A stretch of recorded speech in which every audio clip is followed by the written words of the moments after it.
Hello friend, good morning. কেমন আছো তোমরা সবাই? আশা করি তোমরা সবাই ভালো আছো। আর আমি এখন খুব ভালো আছি। মেনকা মণ্ডল চ্যানেলে তোমাদের অনেক অনেক স্বাগত আর অনেক অনেক ওয়েলকাম। আবার একটা নতুন ভিডিওর সঙ্গে তোমাদের স্বাগত। এখন বাজে হচ্ছে 7:30 আর আমি 7:30 থেকেই আমার ব্লগটা স্টার্ট করছি। আর এখন হচ্ছে চা খাবো দুজনে মিলে। ছেলেও বলছে মা একটু চা করো, আমি খাবো। আমিও বলছি চা খাবো। আর এই যে খাবারগুলো দেখতে পাচ্ছ, এগুলো আমার ভাই এনেছে মুম্বাই থেকে। তো ভাই মুম্বাই থেকে এসেছে বাড়িতে, তার জন্য খাবারগুলো এনেছে। আমি আবার নিয়ে এসেছি চা দিয়ে খাওয়ার জন্য। আমাদের এইখানে কিন্তু এগুলো পাওয়া যায় না, ওই মুম্বাইতেই পাওয়া যায়। ও আমার ভাই বাইরে যেহেতু থাকে, তো বছরে একবার আসে, তখন একবার করে খেতে পাই।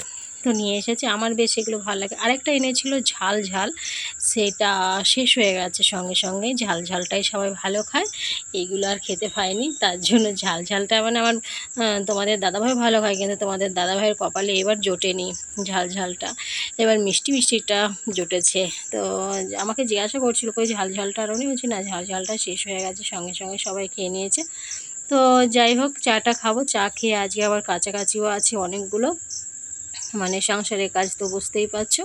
আগের দিন শুধু ঘর গোছাতে গোছাতে, ঘর বাগাতে ভাগাতে টাইমটা কেটে গেছে, তাও আবার সন্ধে বিকেলবেলায় এসছি যেহেতু।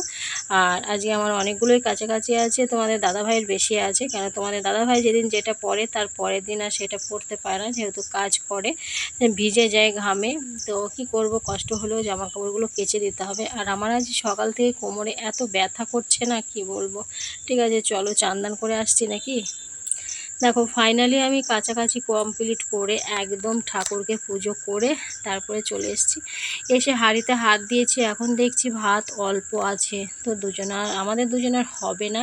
তো তাই ছেলেকে বললাম যে অল্প আটা আছে, দে আটা দিয়ে নিয়ে পরে ডিম ভাজি করি আর দুটো চারটে পরোটা করি। তো মা বেটার তাহলে হয়ে যাবে। চানটা করে চুলের জলটাও আমি ঝাড়িনি, গামছাটা অমনি বাঁধা আছে মাথায়।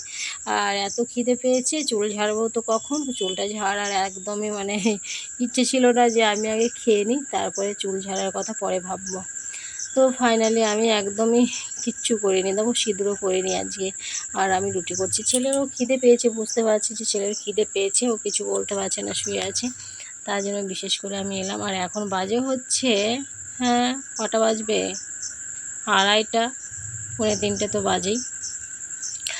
তো তারপরে আবার রান্নাঘরটাও গোছানো ছিল না, মানে কি অবস্থা হয়েছিল রান্নাঘর, সেটাও গোছালাম। এগুলো করতে করতে টুকটাক কাজ করতে করতে কীভাবে টাইমটা চলে গেল আজই বুঝতে পারলাম না।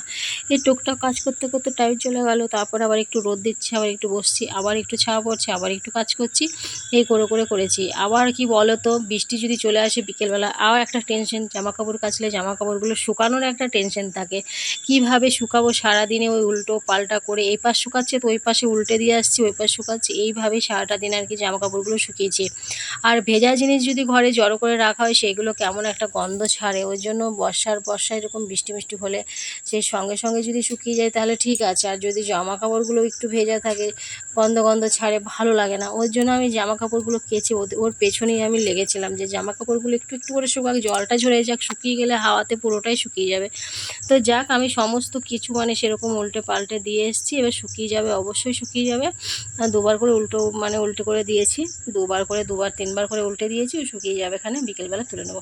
তো যাই হোক, চলো আমি ডিমটা, আবার ছেলে আবার বলছে আমাকে রুটির মধ্যে একটা ডিম দিয়ে পরোটা ভেজে দাও, ওইটা রোল ময়দা দিয়ে ভাজলে বেশ ভালো লাগে জানো। তো এটা আটা দিয়ে কি অতটা ভালো লাগবে। তো যাই হোক, ও বলছে যখন ওকে ভেজেই দিই, ও যখন ওইভাবে খেতে চাইছে। আমি কিন্তু আগে ভাজতাম এইভাবে পরোটার মতো করে, তার মধ্যে ডিম দিয়ে, বেশ ভালো লাগতো। সেটা আমি রুল ময়দা দিয়ে করতাম, কিন্তু আটা দিয়েই প্রথমবার করছি।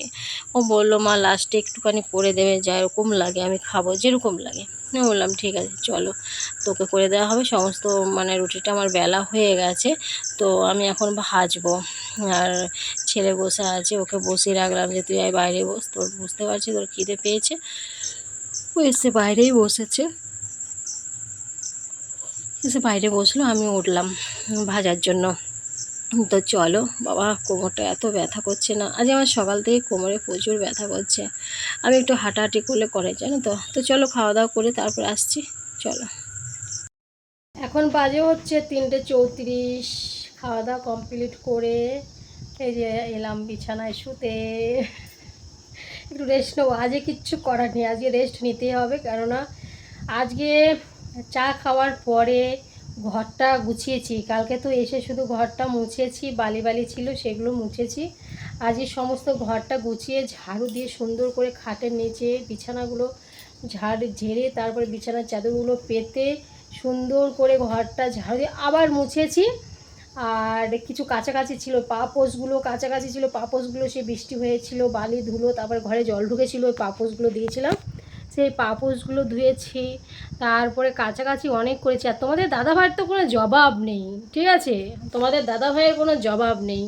প্রত্যেক দিন একটা করে কেচে দিতে হচ্ছে, কাজ করে ঘেমে যায়, সেইগুলো নোংরা হয় না, ঘেমে আজকে যেটা পরেছি সেটা কালকে পরতে পারবে না, এরকম ব্যাপার। সেই সমস্ত গেঞ্জি প্যান্ট, জিন্সের প্যান্ট, কাজে যে প্যান্ট ছিল সেই প্যান্টগুলো সব রেখে গেছে, সেগুলো সব কেচে দিয়েছি।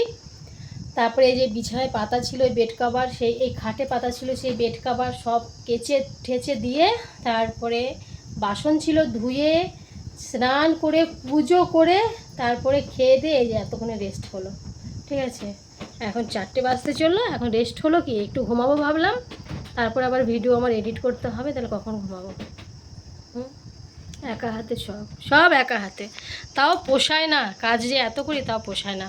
আর আমি যে কোথাও গিয়ে বেড়াতে গিয়ে 1 মাস 2 মাস 1 সপ্তাহ যে থাকি তাও না, কিন্তু সংসারে কাজ করতেই ব্যস্ত সারাটা, মানে পুরো একদম লাইফটাই চলে গেল এই পেছনে খাটতে খাটতে, এই পেছনে, তাও নাম নেই যে কিছু করিই না, আমি কাজই করি না। তাও কত বাজে কথা, কত মন্তব্য, কত কিছু শুনতে হয় সকাল থেকেই। সবার বাসি মুখটা সকাল থেকে উঠে সবার মানে মর্নিংটা অন্তত ভালো যায়, তাই না? আর আমার ঘুম থেকে উঠে মর্নিংটা কোনো দিন ভালো যায়, কোনো দিন খারাপ যায়, কোনো দিন হয়তো এমন একটা কথা শুনি, এমন কিছু কিছু কথা শুনিতে যে সারাটা দিন আমার মুডটাই খারাপ হয়ে যায়। তো কী বলবো বলো, কপালে আছে ওগুলো শোনার জন্য, ভগবান পাঠিয়েছে ওগুলো শোনার জন্য আমাকে, যে ওগুলো তুই শুনবি সকাল হলেই, তো সেগুলো শুনি। কিন্তু কিছুক্ষণের জন্য খারাপ লাগে, কিন্তু পরে আবার অনেক কষ্ট করে নিজেকে মানিয়ে নিই যে থাক, যা হবার হচ্ছে হোক, আমার যেটুকু আছে প্রাপ্য সেটুকু তো আমাকে শুনতেই হবে। ওই জন্য আবার নিজেকে চেঞ্জ করে নিই, নিজেকে কাজের মধ্যে আবার নিয়ে চলে যাই। তাই সকাল থেকে খুব মনটা খুব খারাপ ছিল, যে এরকম কিছু কিছু কথা না মনে পড়লে খুব কষ্ট হয়। আবার বিশেষ করে নিজেদের মানুষগুলো যখন বলে ওরকম উল্টোপাল্টা কথা না, তখন আরও বেশি খারাপ লাগে। যে মাঝে মাঝে ভাবি আমি যে ভগবান আমাকে কেন মানুষ জন্ম দিয়ে পাঠিয়েছিল। অনেক কথা শুনি, অনেক কথা, যেগুলো মনে যখন একা বসে থাকি না, তখন মানে ভাষায় প্রকাশ করতে পারবো না, এত কেন কষ্ট হয় তখন, আর বলেও বোঝাতে পারবো না, প্রচুর তখন কষ্ট হয়, ঠিক আছে। আবার নিজেকে পরিবর্তন করতেও শিখে নিয়েছি এখন, যে কীভাবে আগে যেরকম নিজেকে পরিবর্তন করতে পারতাম না, একটা কথা বললে পরে সেটা মনে থেকেই যেত, কিছুতেই মন থেকে হাঁটাতে পারতাম না। এখন যেরকম মন থেকে মানে হাঁটাতে পারছি, যে ওই মানে ধরে থাকি না, তোমাদের সাথে টাইম দিই, তোমাদের সাথে কথা বলি, মানে হাঁটিয়ে দিই আর কি, কথাগুলো মাইন্ড থেকে সরিয়ে দিই। ওই জন্য এখন একটু ভালো আছি, নাহলে আগে অনেকটাই আমার টেনশন, অনেকটাই খারাপ থাকতাম, যে মাইন্ড থেকে কিছুতেই ওই কথাগুলো হাঁটাতে পারতাম না। এখন যেরকম হাঁটাতে পারি, সঙ্গে সঙ্গে যে কথাটা বললো খানিকক্ষণের জন্য মনে রাখি, তারপরে একাই আমি ব্রেন থেকে হাঁটিয়ে দিই, সেই ক্ষমতাটা এখন তৈরি করতে পেরেছি। তো যাই হোক, তো চলো, অনেক কিছু বললাম তোমাদের, এখন আমি একটু রেস্ট নেব। তার কারণ হচ্ছে কালকে তো রাতে ঘুমিয়েছি সেরকম, মানে কি বলবো, লাইনে এসছে সেই কত রাত্রে, তার জন্য রাতে ঘুমটাও মানে হয়েছে মোটামুটি। তো শরীরটা যদি নেই, রাতে মানে আগের দিন রাতে ঘুমাতে পারিনি, বাপের বাড়িতে গেছিলাম না, তখন ঘুমাতে পারিনি। তো ওর জন্যই ভাবছি এখন একটু এমন ঘুমাবো যে 5টা বাজে উঠতে, শুয়ে একদম একটা ঘুম দিয়ে, দেখো মাথায় শ্যাম্পু করেছি, মাথায় সিঁদুরও পরিনি, এত খিদে পেয়ে গেছে। ছেলেরও খিদে পেয়ে গেছে, বুঝতে পারছি ওর খিদে পেয়েছে, ও স্নান করেছে, শুয়ে আছে বিছানাতে, আমি ভাবছি যে হ্যাঁ ওর খিদে পেয়েছে। ওই জন্য পুজোটা করে কোনো রকমই পুজোটা করলাম, আর মাথাতে গামছাটাও খুলিনি, এই জাস্ট করলাম, তারপরে করতে চলে গেছি আমি। আর আজকে যা করা হয়েছিল, মানে সকালবেলা যা রান্না করেছিলাম ওইটা আমি দুপুরে আমরা খেতে পারতাম না, অল্প ছিল, ডিম ভাজি করলাম, আবার ভাত কম ছিল তার জন্য পরোটা করলাম, দুজনা 4টে, এই খেয়ে দিয়ে এই যে বসেছি। আবার রাতে রান্না আছে, আর রাতের দিকে যা ঝড় বৃষ্টি হচ্ছে, আজকে কী হবে জানি না, আগের দিনে তাই হয়েছিল, রাতে রান্না করতে করতে ঝড় এসেছিলো, আজকে কী হবে বলতে পারবো না। বুঝেছো, হচ্ছে ব্যাপার। ভাবলাম ব্লাউজগুলোতে হুকগুলো খুলে গেছে, হ্যাঁ দেখো এই ব্লাউজগুলোতে হুকগুলো খুলে গেছে, হুকগুলো সেলাই করতে হবে। শুধু হুকগুলো সেলাই করিনি, সাইডগুলো সেলাই করেছি, আর হুকগুলো সেলাই করতে হবে, সেটা করিনি। দেখেছো এগুলো খুলে খুলে যাচ্ছে, দেখো এগুলো খুলে খুলে যাচ্ছে, হয় না। ঠিক আছে চলো রেস্টটা নিয়ে নিই, তারপরে আসছি, ঠিক আছে চলো। বললাম তোমাদের যে আমি একটু রেস্ট নিই, কোনো রেস্ট হয়নি। কী করে হবে, যেই শুয়েছি কারেন্টটা চলে গেছে, সেই যে গেছে 3:30টার সময়, 3:30 পৌনে 4টার সময় কারেন্ট গেছে। আর এখন কটা বাজে, 6টা। এখন এলো কারেন্ট, কি করে ঘুমাবো, গরমে ঠাই বসে আছি এই গাছতলাটায়, এই আম গাছতলাটায় ঠাই বসে আছি, আর ঘেমে জল হয়ে গেছি। একটুও চোখটা মানে বন্ধ করতে পারিনি, আরাম দিতে পারিনি, এত মানে রাগ হচ্ছিল না কি বলবো। এতক্ষণে কারেন্ট এসছে, এখন কি আর সময় আছে বলো। তারপরে কী করবো, বাসনগুলো ধুলাম, দুপুরে খেয়েছি সেই বাসনগুলো ছিল, ওইগুলো ধুয়েছি। কারেন্ট আসছে না, কারেন্ট আসছে না, কারেন্ট আসছে না। এতক্ষণে যদি কারেন্ট আসে 6টার সময়, আবার রাতের কোনো গ্যারান্টি নেই। প্রচুর যাচ্ছে দুদিন থেকে কারেন্ট, সেই ঝড় হওয়ার পর থেকে না প্রচুর কারেন্ট যাচ্ছে, প্রচুর। গরমও লাগছে, দেখেছো ঘেমে কি হয়েছি। জামা কাপড়গুলো ধুয়েছিলাম সেগুলো গুছাই গা, চলো জামা কাপড়গুলো গুছিয়ে নিই বুঝলে। আর জামা কাপড়গুলো গুছিয়ে নিই, তারপরে আবার আসছি, তাই তো। চলো, নাহলে সেই বিছানাটা একদম হয়ে যাবে অবস্থা খারাপ। আর সব তো বিছানায় এসেই বসবে বারান্দাতে, তো বারান্দার বিছানাটা একটু ঠিকঠাক করে দিয়ে, ঘরে অতটা বসে না কেন গরম, বেশিরভাগই বারান্দায় আমাদের বসা হয়, টিভিটা যেহেতু বারান্দাতে, তো সেজন্য একটু বারান্দায় যে জামা কাপড়গুলো ধুয়েছি সেগুলো গুছিয়ে না রাখলেও নয়। আর কিছু শুকায়নি, কিছু শুকিয়েছে আর কিছু শুকায়নি, সেগুলো যে রোদে রেখেছি বলছি, তারে মিলে দিয়েছি, হাওয়াতে শুকিয়ে যাবে অবশ্য। তো চলো জামা কাপড়গুলো গুছিয়ে নিই, ঠিক আছে।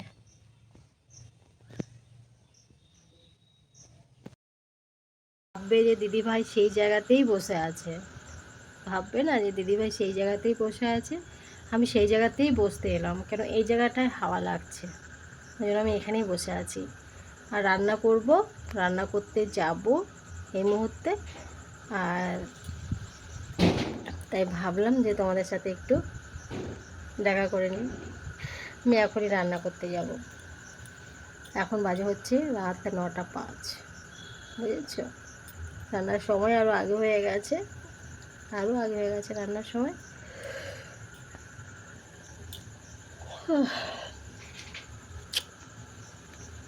ভালো লাগছে না কোনো কিছু ভালো লাগছে না,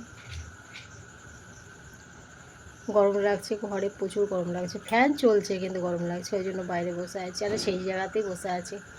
আর রান্নাঘরে ঢুকতে ইচ্ছে করছে না, মনে হচ্ছে না যে রান্নাঘরে ঢুকে রান্নাটা করি, কেউ যদি একটু রান্না করে দিত গো কত ভালো হতো, কেউ যদি একটু রান্না করে দিত, বসে বসে খেতাম। কদিন, 2 দিন দিলেই যথেষ্ট, তাই না বলো।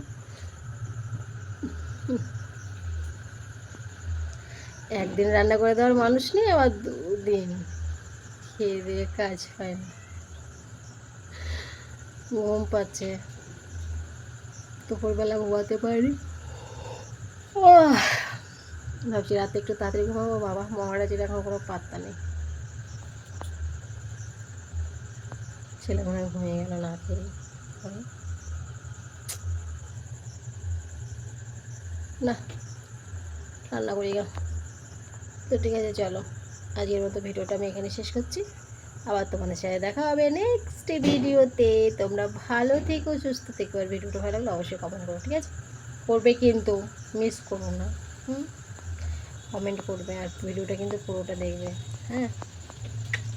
তো সবাই গুড নাইট, বাবাই টাটা, আবার দেখা হচ্ছে ঠিক কালকে সকাল থেকেই, তাই তো।